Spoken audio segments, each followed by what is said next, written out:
मोदी सरकार पर ग्रिप और चोक तकनीक का इस्तेमाल अब कांग्रेस जमकर करने लगी है। एक तरफ आज एआई इंपैक्ट समिट में यूथ कांग्रेस के लोगों ने शर्टलेस होकर प्रदर्शन किया तो मोदी सरकार की सिट्टी पिट्टी गुम हो गई और बचाव में बीजेपी के नेताओं के साथ चमचागिरी करने वाले पत्रकारों को भी अब उतरना पड़ा है। सोशल मीडिया पटा पड़ा है। यूथ कांग्रेस असल में ट्रेड डील पर मोदी को कॉम्प्रोमाइज्ड बता रही थी। इधर अभी कुछ देर पहले मल्लिकार्जुन खड़गे के घर पर जम्मू कश्मीर, हिमाचल प्रदेश, बिहार, मध्य प्रदेश, राजस्थान और महाराष्ट्र के नेताओं की बैठक हुई, जिसमें भारत और अमेरिका ट्रेड डील के बारे में चर्चा हुई कि नरेंद्र मोदी सरेंडर हुए हैं और ट्रेड डील के कारण इन 6 राज्यों के कपास, सोयाबीन, मक्का किसान और फल मेवे के उत्पादकों पर असर पड़ेगा। कांग्रेस ने तय किया है कि कांग्रेस किसान सम्मेलन आयोजित करेगी, जिसमें कांग्रेस अध्यक्ष और नेता विपक्ष शामिल होंगे।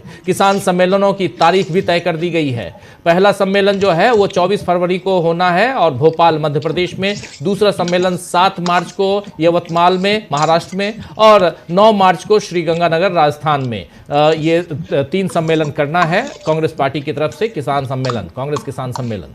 तो मोदी पर कांग्रेस ग्रिप बना रही है, वहीं राहुल गांधी पर ग्रिप बनाने की बीजेपी की कोशिशें बेकार हो रही हैं। आज ही राहुल गांधी को फिर से सुल्तानपुर की कोर्ट में पेश होना पड़ा, क्योंकि अमित शाह के खिलाफ की गई एक टिप्पणी पर उन पर मुकदमा दायर किया गया है। लेकिन राहुल गांधी ने साफ कह दिया है कि यह राजनीतिक दुर्भावना से किया गया मुकदमा है और राहुल गांधी के वकील काशी शुक्ला के मुताबिक यही है कि राहुल ने कोर्ट में अपना बयान दर्ज कराते हुए कहा है कि उनके खिलाफ यह मामला पूरी तरह राजनीतिक दुर्भावना। 9 मार्च 2026 है, यानी अभी से 20 दिन बाद, आप कह लीजिए 20 नहीं, आज तो तारीख 20 हो गई और 8 दिन इधर और 9 दिन उधर, तो लगभग 18 दिन का मामला, 17-18 दिन का मामला है और इसके बाद फिर अगली तारीख है। लेकिन वहां उस तारीख पर राहुल गांधी को जाने की जरूरत नहीं पड़ेगी। सुल्तानपुर कोर्ट का यह मामला है। इधर प्रियंका गांधी ने भी अब असम में कांग्रेस की ग्रिप बनाना शुरू कर दिया है। उन्होंने असम में स्क्रीनिंग कमेटी की बैठक की और साथ ही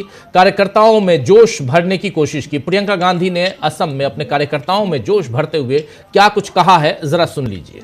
ये जब मैं राजनीति में नहीं थी तो मेरा काम होता था सोनिया जी और राहुल जी का चुनाव लड़ाना, रायबरेली और अमेठी में।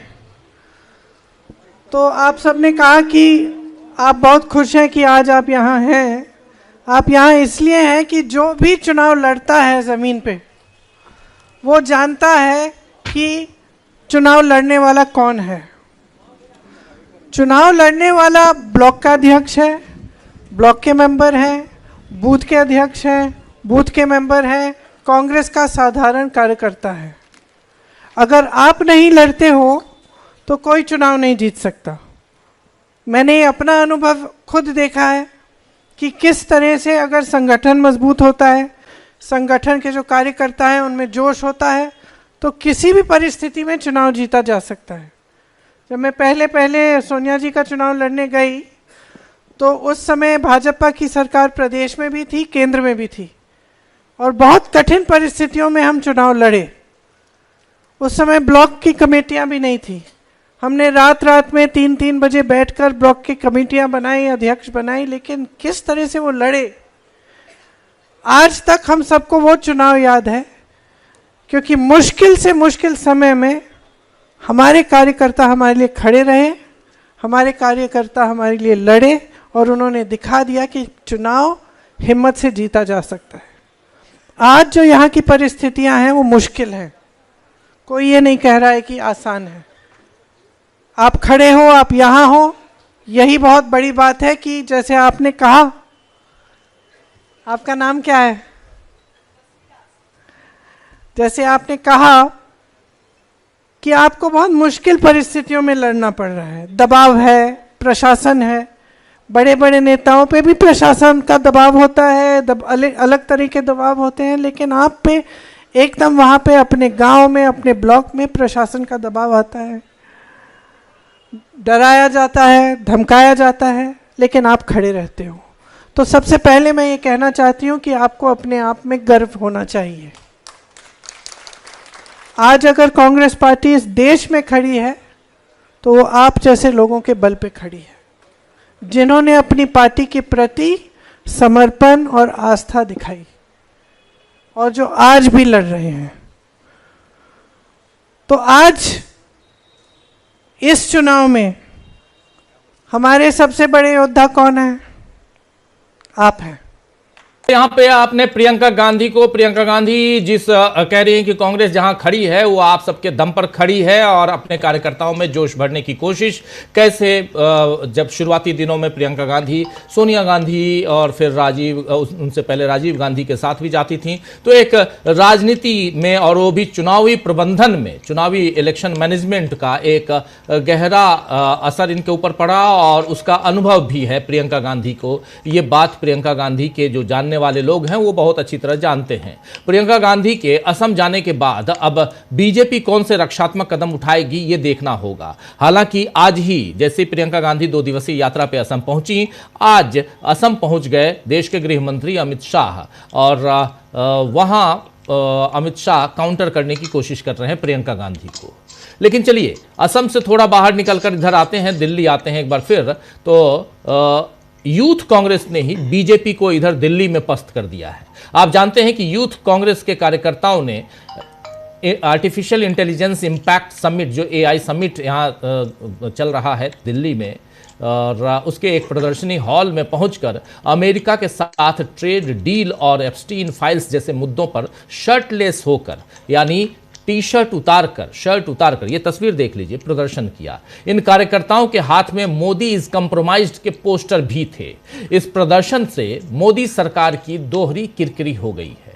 एक तो सुरक्षा व्यवस्था की खामी पर सवाल उठे कि जिस जगह दुनिया भर से आए लोग जमा हैं वहां कैसे इस तरह का विरोध प्रदर्शन हो गया, और दूसरी तरफ दुनिया ने यह भी देख लिया कि मोदी टॉप सीईओज के साथ हाथ उठाकर फोटो खिंचवा रहे हैं, एआई की ताकत बता रहे हैं, लेकिन देश के युवाओं की चिंता नहीं समझ रहे हैं, बल्कि अमेरिका के साथ मोदी ने पूरी तरह घुटने टेक दिए हैं। बहरहाल प्रदर्शन कर रहे लोगों को पुलिस ने हटा दिया और 10 लोगों को हिरासत में भी ले लिया है।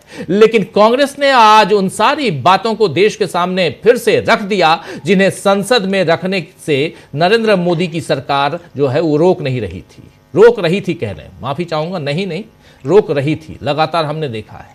यूथ कांग्रेस के अध्यक्ष उदय भानु चिब ने इस बारे में जो कुछ कहा है, आइए जरा सुन लेते हैं क्या कह रहे हैं। बहुत इंपॉर्टेंट है, लेकिन ये तस्वीरें जो है ये भी बहुत कुछ बयां कर रही हैं। हालांकि यहां पर ये एक शख्स है, ये देखिए, ये दोनों इन लोगों ने यूथ कांग्रेस के कुछ कार्यकर्ताओं को काफी मारा है, पीटा है, और ये वहीं पर काम करने आए थे। लेकिन यूथ कांग्रेस के नेताओं ने यहां अपनी तरफ से कोई भी प्रदर्शन में, भले पिटाई उनकी हो रही थी यूथ कांग्रेस के नेताओं की, लेकिन और किसी ने कुछ नहीं किया। उधर से विरोध प्रदर्शन के अलावा शर्टलेस होकर टी शर्ट उतारकर प्रदर्शन किया जा रहा था। आप जानते हैं कि पूरी दुनिया में इस ढंग के प्रदर्शन होते हैं।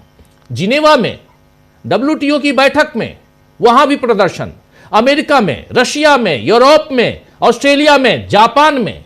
एक बार तो जापान की यात्रा पर मनमोहन सिंह के साथ मैं भी था और वहां न्यूक्लियर डील पे बातें हो रही थी, और पीएमओ के ठीक बाहर, जापानी प्रधानमंत्री के कार्यालय के ठीक बाहर प्रदर्शन हो रहे थे। तो प्रदर्शन होते हैं, ऐसा नहीं है कि पहली बार हो रहा है। और जो यहां पर हाय तौबा बीजेपी की तरफ से मचाया जा रहा है कि कांग्रेस पार्टी ने देश का नाम दुनिया में बदनाम कर दिया, पूरी दुनिया में होता है। जिनेवा में अगर जाकर वहां के लोग जाकर प्रदर्शन कर रहे हैं तो वहां भी कहा जाएगा कि हां, वहां भी देश का नाम बदनाम किया। लेकिन अगर आप ऐसे नहीं सुनेंगे, अगर आवाज चाहे जिस संसद में बोलने नहीं देंगे, सड़क पे बोलने नहीं देंगे, तो इस ढंग के प्रदर्शन होंगे ही होंगे। और इसके अलावा एक महत्वपूर्ण बात कि चलिए, आप में ताकत थी तो आपने रोक क्यों नहीं लिया? सब तो एक ही तरह के टी शर्ट पहन के गए थे। सबके टी शर्ट पर जो लिखा हुआ एप्स्टीन फाइल्स की बात है, मोदी इज कंप्रोमाइज्ड, बैनर भी लेके गए। पहले इन लोगों की इच्छा थी कि काले छाते लेके जाएं, लेकिन पकड़ में आ जाएंगे इसलिए नहीं लेके गए। मगर ये जो लेके गए, जिस ढंग से एक साथ पूरे ग्रुप के लोग गए, तो क्या वहां के सिक्योरिटी गार्ड और जो अमित शाह के अधीन आती है यहां की पुलिस, दिल्ली पुलिस, वो नहीं पकड़ सकती थी? और जब पुलिस वाले थे वहां खड़े, तो वहां के लोग जो वहां स्टॉल लगा के बैठे हुए हैं, और कुछ और भी वहाँ के जो इंजीनियर्स होंगे या जो भी होंगे, उन लोगों ने कैसे पिटाई की यूथ कांग्रेस के नेताओं की। ये तो विरोध प्रदर्शन है। क्या विरोध प्रदर्शन करना भी अब गुनाह है इस देश में? इस पर बहुत सारी बातें हो रही हैं और करेंगे आगे बात, लेकिन पहले सुनिए यूथ कांग्रेस के अध्यक्ष उदय भानु चिब क्या कह रहे हैं, सुनिए। नमस्कार साथियों, आज यूथ कांग्रेस के कुछ साथियों ने एआई समिट में पीएम कंप्रोमाइज के नारे लगाए और अपना रोष प्रकट किया। साथियों, ये रोष सिर्फ यूथ कांग्रेस के साथियों का, यूथ कांग्रेस के लोगों का नहीं है, बल्कि हर एक उस युवा का है जो भारत में आज बेरोजगार है। वो बेरोजगार है क्योंकि मोदी जी और मोदी जी की सरकार बेरोजगारी को दूर करने के लिए कुछ नहीं सोच रही। मोदी जी कंप्रोमाइज्ड हैं, इसलिए शायद कोई ध्यान भी यहाँ नहीं है कि हमारे देश के लोगों को, युवाओं को रोजगार कैसे मिले। साथियों, हो सकता है एस्पिन फाइल्स का डर हो सकता है अडानी को बचाने का डर हो, जिस कारण ये ट्रेड डील अमेरिका के साथ मोदी जी ने, हमारी इस बीजेपी सरकार ने की है, जिससे हमारे देश के किसानों को नुकसान होने जा रहा है, जिससे हमारे देश के लोगों को नुकसान होने जा रहा है और फायदा सिर्फ अमेरिका को होने वाला है। साथी, तो हम ये कहना चाहते हैं, आज के समय में मोदी जी की या भारत बीजेपी सरकार की क्या तैयारी है, एआई से कैसे हम डील करेंगे, एआई से किस तरह से भारत के युवाओं को रोजगार मिलेगा, या किस तरह से कुछ पॉलिसीज बन रही हैं जिस तरह से पिछले 12 सालों से जो बढ़ती बेरोजगारी है उसको कम किया जाए। इसके बारे में कोई ब्लूप्रिंट नहीं आता, इसके बारे में कोई बात नहीं की जाती और हमेशा इन मुद्दों को, बेरोजगारी, महंगाई, देश के साथ कंप्रोमाइज वाले मुद्दों को डाइवर्ट करने के लिए नए नए इवेंट आते हैं साथ, जैसे demonetisation, G20 summit, make in India और अब ये एआई समिट। इन सभी इवेंट्स जो ये मोदी जी करते हैं, बीजेपी सरकार करती है, क्या उससे भारत के युवाओं को रोजगार मिलता है? और साथियों, 12 साल कुछ कम समय नहीं होता और अभी तक अगर ये सरकार रोजगार हमारे देश के युवाओं को नहीं दे पा रही है और अभी तक 12 सालों में हमारी इस बीजेपी सरकार का रिकॉर्ड है कि इनके समय में बेरोजगारी भारत देश में सबसे ज्यादा है, इसे टाइम से अगर कंपेयर करें, तो इसका मतलब साफ साफ है कि प्रायोरिटी बीजेपी सरकार की भारत के युवाओं को रोजगार देने की नहीं है। साथियों, ये रोष आगे ना बढ़े और जो युवा हैं उनमें ये रोष ना बढ़े। मैं अपील करता हूँ कि सरकार को भारत के युवाओं को किस तरह से रोजगार मिले उसके लिए भी सोचना चाहिए, किस तरह से किसानों को बचाया जाए, किसानों को मदद हो उसके लिए भी सोचना चाहिए। सिर्फ अमेरिका की मदद करके या अमेरिका के आगे कंप्रोमाइज होके ये देश नहीं चल पाएगा, देश के युवाओं को बेहतर भविष्य नहीं मिलेगा। तो सुन रहे थे आप उदय भानु चिब, जो यूथ कांग्रेस के अध्यक्ष हैं, वो अपनी बात रख रहे थे। मोदी का सच सामने आ गया तो बीजेपी का परेशान होना जाहिर है। अब बीजेपी ने फिर राहुल गांधी को ही इसके लिए जिम्मेदार ठहरा दिया है। संबित पात्रा ने कहा है कि यह साजिश राहुल गांधी, सोनिया गांधी और प्रियंका गांधी की मौजूदगी में राहुल गांधी के निवास स्थान पर रची गई थी। ये साजिश जो है राहुल गांधी के निवास स्थान पर रची गई और ये राहुल गांधी, सोनिया गांधी और प्रियंका गांधी की मौजूदगी में रची गई। उन्होंने ये भी कहा है कि पहले नेहरू को एक सपेरे के साथ पोज देते हुए देखा गया था, जिससे दुनिया के सामने भारत को सपेरों की धरती के तौर पर दिखाया गया था। आज इस विरोध के जरिए राहुल गांधी ने भारत के स्टार्टअप्स, एआई इंडस्ट्री और हमारे युवाओं के प्रदर्शन का मजाक उड़ाकर और उनका अपमान करके ऐसा ही मैसेज दिया है। यह सिर्फ धोखा है।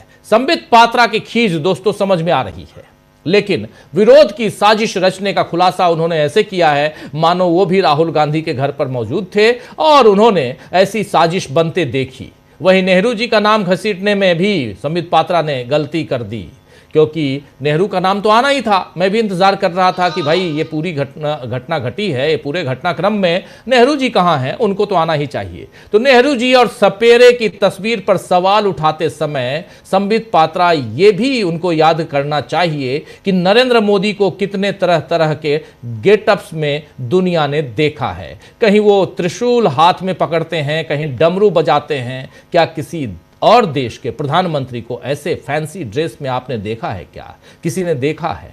जरा सोचिएगा। खैर, नरेंद्र मोदी हर वो काम करते हैं जिससे दुनिया भर के कैमरे केवल उनकी तरफ ही घूमे।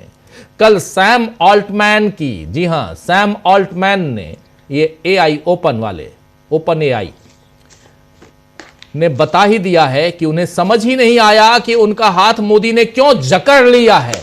ही वॉज स्क्वीजिंग, पूरा जकड़ लिया था हाथ कल जरा वो तस्वीर लेके आइए जब तमाम नरेंद्र मोदी थे और सारे एआई और बड़े बड़े गूगल से लेकर तमाम ओपन एआई के सीईओ सारे, कल हम लोगों ने देखा भी है जब नरेंद्र मोदी बीच में, प्रधानमंत्री बीच में खड़े हैं और तमाम सीईओ बगल में और हाथ में हाथ है। इधर लेफ्ट साइड में मेरी तरफ जो दिख रहे हैं सुंदर पिचाई है गूगल के, और राइट साइड में ये सैम ऑल्टमैन है, सैम ऑल्टमैन ओपन एआई के सीईओ हैं। ये बेचारे बहुत परेशान हो गए, बोले मुझे समझ में नहीं आया कि नरेंद्र मोदी अचानक मेरे हाथ को पकड़ के और ऐसे बिल्कुल मसल रहे थे, आखिर क्यों कर रहे थे, मुझे नहीं समझ में आया। खैर, तो ये है नरेंद्र मोदी हमारे देश के प्रधानमंत्री, और अगर ऐसा करेंगे तो इसके बाद दुनिया में क्या तस्वीर जाएगी एक प्रधानमंत्री की, आप समझ सकते हैं।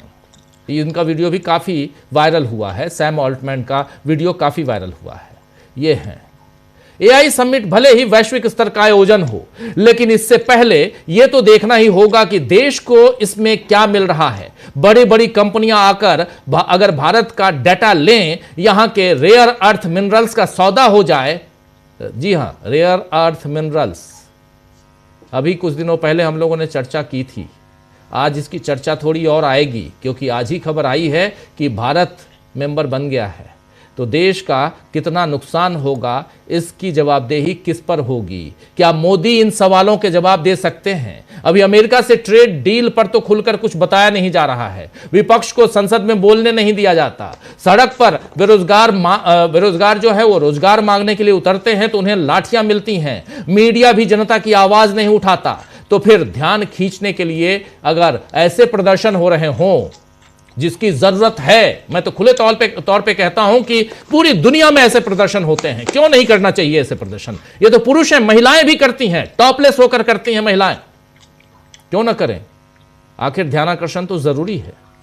बीजेपी के लोग तर्क दे रहे हैं कि यह बीजेपी का नहीं बल्कि देश का आयोजन था, और अगर ऐसा है तो बीजेपी बताए कि इसमें केवल मोदी और उनके मंत्री ही क्यों नजर आ रहे हैं। विपक्ष के कितने नेताओं को वैश्विक सीईओ से चर्चा का मौका सरकार ने दिया है? क्या राहुल गांधी को मिलाया गया इन लोगों से जो दुनिया भर के जो सीईओ आए हुए हैं? और सबसे बड़ी बात, यूथ कांग्रेस के लोगों ने शर्ट उतारकर प्रदर्शन क्यों किया, इस पर सवाल हो सकते हैं, लेकिन वहां प्रदर्शन करने से कम देश भर में यह नजर तो आया, वरना आज तो हर आवाज को दबाया जाता है। जहां तक राहुल गांधी के साजिश रचने का इल्जाम है, उनके ऊपर जो साजिश रचने का इल्जाम है, तो इसके लिए भी बीजेपी ने उन पर एफआईआर क्यों नहीं करवाई? देख रहा था मैं तमाम बीजेपी के प्रवक्ताओं की एक ही राग अलाप रहे हैं, राहुल गांधी देश के लिए खतरनाक हो गए हैं। ये सारे बीजेपी के प्रवक्ता, बीजेपी के टॉप लेवल के मंत्रियों से लेकर और प्रवक्ताओं तक एक लाइन ये जरूर बोल रहे हैं कि राहुल गांधी देश के लिए खतरनाक हो गए हैं, डेंजरस हो गए हैं।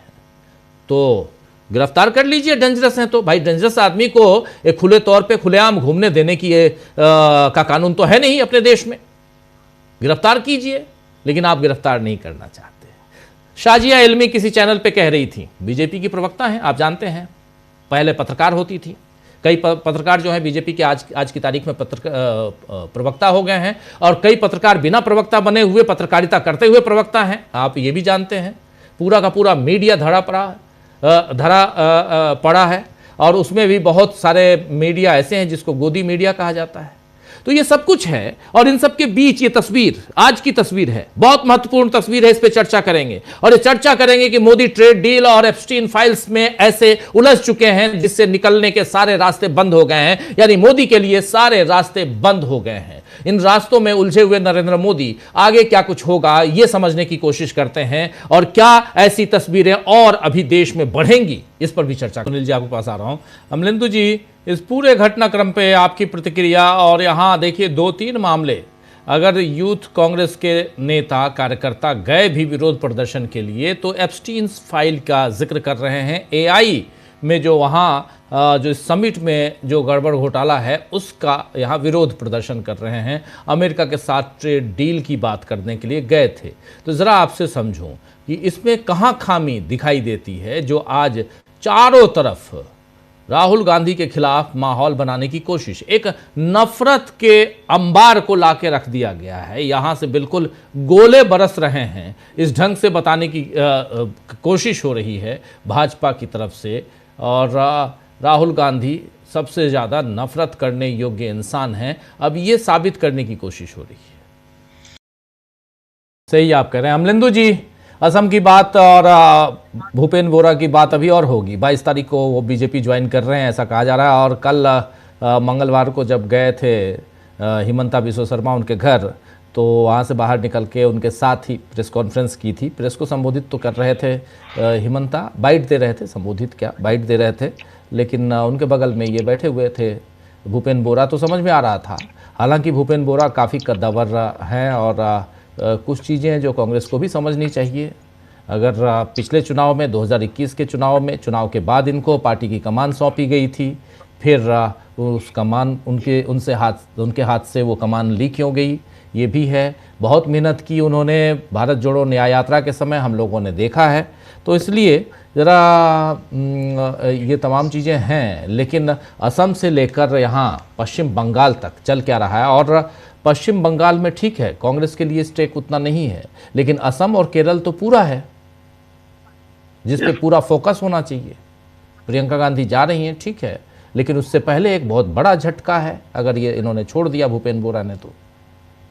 ये कि राहुल गांधी सबसे ज्यादा नफरत करने योग्य इंसान हैं, तो ये कल जो आरोप था कांग्रेस का, खासतौर से पवन खेड़ा का, कि गोट से तैयार किया जा रहा है राहुल गांधी के लिए, उस पर मोहर लगाई जा रही है और ये बताया जा रहा है कि हाँ राहुल गांधी के लिए हम गोट से तैयार कर रहे हैं। भाई अगर यूथ कांग्रेस ने कोई प्रदर्शन किया तो उसमें राहुल गांधी का क्या योगदान है?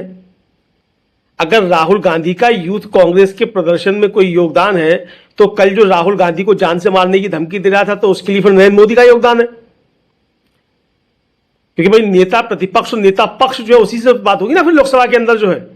अगर यूथ कांग्रेस के प्रदर्शन के लिए जिम्मेदार और यूथ कांग्रेस के लोगों ने कपड़े उतार करके प्रदर्शन किया, उसके लिए जिम्मेदार राहुल गांधी हैं, तो राहुल गांधी को धमकी देने के लिए नरेंद्र मोदी जिम्मेदार है। और मुझे लगता है कि शायद बीजेपी के लोग ये स्वीकार कर रहे हैं कि नरेंद्र मोदी ही इसके लिए जिम्मेदार हैं, लेकिन सीधे सीधे कह नहीं पा रहे हैं। अब चाहे वो शाजिया इल्मी कह रही हो राजीव जी, चाहे वो संबित पात्रा कह रहे हो, सब ये बताना चाहते हैं कि राहुल गांधी के खिलाफ षड्यंत्र जो है वो पीएमओ में बनता है या प्रधानमंत्री के निवास पर बनता है, ये कहना चाहते हैं। बस वो नाम बदल देते हैं कि प्रधानमंत्री के खिलाफ षड्यंत्र जो है वो राहुल गांधी के निवास पर बनता है, इतना कह देते हैं बस पलट के। लेकिन वो उनका मकसद जो होता है वो यही कहना होता है कि राहुल गांधी के खिलाफ सारे षड्यंत्र जो है वो नरेंद्र मोदी के घर पर बैठकर बनते हैं। ये शायद उनका सबका कहना रहता होगा। लेकिन राजीव जी ठीक है कि सबके अपने अपने विरोध के तरीके होते हैं। कपड़े उतार के प्रदर्शन करना भी एक विरोध का तरीका हो, जैसा आपने भी कहा। भाई अमेरिका में ही ट्रंप के खिलाफ होते हैं प्रदर्शन, ईरान में प्रदर्शन हुए, कहां प्रदर्शन नहीं होते हैं? फ्रांस में प्रदर्शन होते हैं, सब जगह प्रदर्शन होते हैं। और राजीव जी ये तो एआई समिट हो रही है, G20 का सम्मेलन हो रहा था, वहां प्रदर्शन हो रहे थे अमेरिका के खिलाफ, जब G20 का सम्मेलन हो रहा था। तो सब जगह प्रदर्शन होते हैं। और अगर सरकार हमारी कंप्रोमाइज्ड है, जैसा कि कांग्रेस का आरोप है, राहुल गांधी का आरोप है, तो प्रदर्शन क्यों नहीं होंगे? भाई अगर कंप्रोमाइज अमेरिका के सामने है तो सारी दुनिया को क्यों नहीं बताया जाएगा कि हमारा प्रधानमंत्री कंप्रोमाइज्ड है? एपस्टीन फाइल्स में अगर प्रधानमंत्री का नाम है या हमारे किसी मंत्री का नाम है तो क्या वो सिर्फ भारत के लोग देख रहे हैं? उसे भी तो सारी दुनिया देख रही है। तो जब एपस्टीन फाइल्स में जिसके नाम है उसको सारी दुनिया देख रही है तो उस प्रदर्शन को सारी दुनिया क्यों नहीं देखे? सारी दुनिया में यह बात क्यों जाए कि एपस्टीन फाइल्स में प्रधानमंत्री का नाम आने या भारत के किसी मंत्री का नाम आने के बावजूद भारत में खामोशी है? यह संदेश क्यों जाए पूरी दुनिया में? यह बताने के लिए कि हम मुर्दा लोकतंत्र हैं,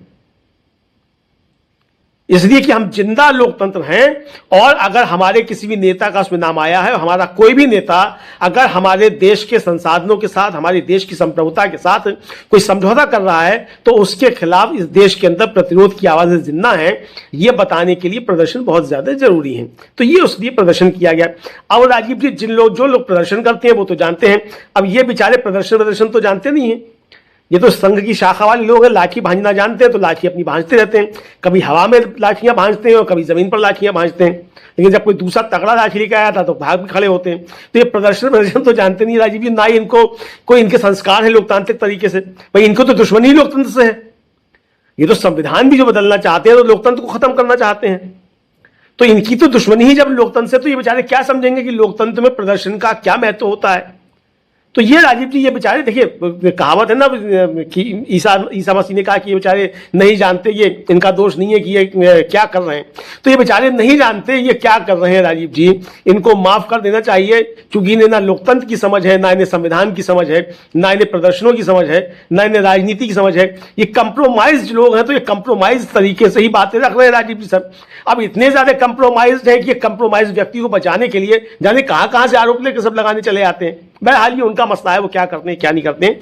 लेकिन राजीव जी, जिस तरीके से अब देश भर के अंदर प्रतिरोध बढ़ रहा है प्रधानमंत्री की नीतियों को लेकर, भारतीय जनता पार्टी की नीतियों को लेकर, और राजीव जी जो रेयर अर्थ का मामला है, देखिए जिस समय 370 हटाई गई थी, आपको याद होगा कि उस समय भी मैंने कहा था कि ये 370 जो है, इसके हटाने के पीछे मतलब असली मकसद यही है कि अब कश्मीर के सारे संसाधन जो है वो बेचे जाने हैं पश्चिमी देशों को और अमेरिका को।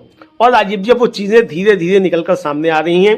370 हटाने का असली मकसद जो है वो यही है कि वहां छिपा हुआ जो हमारा रेयर अर्थ का खजाना है, जो हमारा वहां लिथियम है, जो वहां यूरेनियम है, उस सब पर अमेरिका की निगाह है और इसको बेचा जाएगा। कंप्रोमाइज्ड प्रधानमंत्री जो है, पता नहीं कब से कंप्रोमाइज है राजीव जी, समझ में नहीं आता है, और उसको मुलम्मा चढ़ाया जा रहा है राष्ट्रवाद का। तो ये चीजें अब धीरे धीरे निकलकर सामने आ रही है राजीव। क्लोजिंग कमेंट आपसे, और इसमें सवाल वही एक जो प्रेम कुमार जी जो पूछ रहे थे अभी सुनील शुक्ला जी से, जरा आपसे भी समझना चाह रहा हूं। राहुल गांधी को देश छोड़ने की बात कही जा रही है, राहुल गांधी भारत छोड़ो के नारे बुलंद किए जा रहे हैं, राहुल गांधी देश के लिए बहुत खतरनाक हो गए हैं ये कहा जा रहा है। कांग्रेस पार्टी ने कैसे इंसान को नेता प्रतिपक्ष बना दिया ये कहा जा रहा है। सारी चीजें जो कुछ भी हो रहा है हिंदुस्तान में उसके लिए राहुल गांधी ही जिम्मेदार हैं। तो नरेंद्र मोदी की सरकार आखिर कैसे चल रही है बिना रूल रेगुलेशन के, बिना कानून व्यवस्था के? सवाल तो पैदा होता है यहां पे। बिल्कुल राजीव जी, और देखिए मजे की बात क्या है कि जो लोग अंग्रेजों भारत छोड़ो आंदोलन का विरोध कर रहे थे, अंग्रेजों के साथ खड़े थे, वो आज कर रहे हैं राहुल गांधी भारत छोड़ो। कितने मजे की बात है कि यानी आप अंग्रेजों के साथ खड़े थे और आप भारत छोड़ो आंदोलन का विरोध कर रहे थे, और आपके जो एक नेता थे जो मुस्लिम लीग के साथ सरकार में उप मुख्यमंत्री थे, वो तो अंग्रेजों को चिट्ठी लिखकर बता रहे थे कि किस तरीके से भारत छोड़ो आंदोलन का दमन किया जा सकता है। तो वो चिट्ठी राजीव जी लोग बार बार पढ़ लेते हैं श्यामा प्रसाद मुखर्जी की, जिन्होंने अंग्रेजों को लिखी थी कि भारत छोड़ो आंदोलन का किस तरीके से दमन किया जा सकता है, और तुरंत जो है नारा लगाने पहुंच जाते हैं राहुल गांधी भारत छोड़ो। तो ये तो राजीव जी इनका असली चाल चरित्र चेहरा जो है ये सामने इनका आ गया है राजीव जी। तो इस तरीके से अब जो सवाल है कि भाई कि राहुल गांधी को कांग्रेस ने क्यों बना दिया, अरे भाई किसी ने दूसरे ने कहा कि आपने नरेंद्र मोदी को प्रधानमंत्री क्यों बना दिया? बीजेपी से पूछा किसी ने कि गडकरी साहब को क्यों नहीं बनाया, राजनाथ सिंह को क्यों नहीं बनाया, या योगी आदित्यनाथ को क्यों नहीं बनाया, अमित शाह को क्यों नहीं बनाया? पूछा किसी ने? अरे पार्टी अपनी है भाई, जो पार्टी तय करेगी वो करेगा। आप कौन होते तय करने वाले कि राहुल गांधी को नेता बना दिया कि बना दिया? कल को हम कहने लग जाए कि नरेंद्र मोदी जो है प्रधानमंत्री पद के लायक नहीं, अमित शाह को बनाओ प्रधानमंत्री, तो मान ली जाएगी हमारी बात। तो इसी तरीके से राजीव जी, भाई अपनी पार्टी है, आपकी पार्टी, आपने तय किया नरेंद्र मोदी बनेंगे।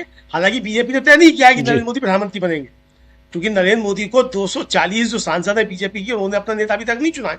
लेकिन चलिए ठीक है, एनडीए के सांसदों ने चुन लिया उनको नेता, तब भी चलिए। तो ये राजीव जी अपनी अपनी पार्टी का है। तो ये एक तरह से कहा जाए मानसिक दिवालियापन जो है उसकी हद तक पहुंच गए, चूंकि इन्हें लगता है कि राहुल गांधी ही इस समय सबसे ज्यादा टक्कर दे रहे हैं, और राहुल गांधी के होने की वजह से भारतीय जनता पार्टी की परेशानियां बढ़ रही हैं। और सबसे बड़ी बात राजीव जी ये है कि राहुल गांधी की वजह से पूरे देश में ये बात जा रही है कि कुछ गड़बड़ है मामला, और इतना ज्यादा गड़बड़ है कि उसकी वजह से मोदी जी देश बेचने पर आमादा है। ये बात राजीव जी आम जन की समझ में आ रही है। उसे ये समझ में नहीं आ रहा कि एपस्टीन फाइल है, फाइलों में क्या है क्या नहीं है। इतना समझ में आ रहा है उसको कि कोई बहुत बड़ी गड़बड़ है जिसकी वजह से मोदी जी देश बेचने पर आमादा है। तो ये राजीव जी भारतीय जनता पार्टी की परेशानी का सबब है, और इसीलिए राहुल गांधी से इतनी ज्यादा तकलीफ भारतीय जनता पार्टी को हो रही है।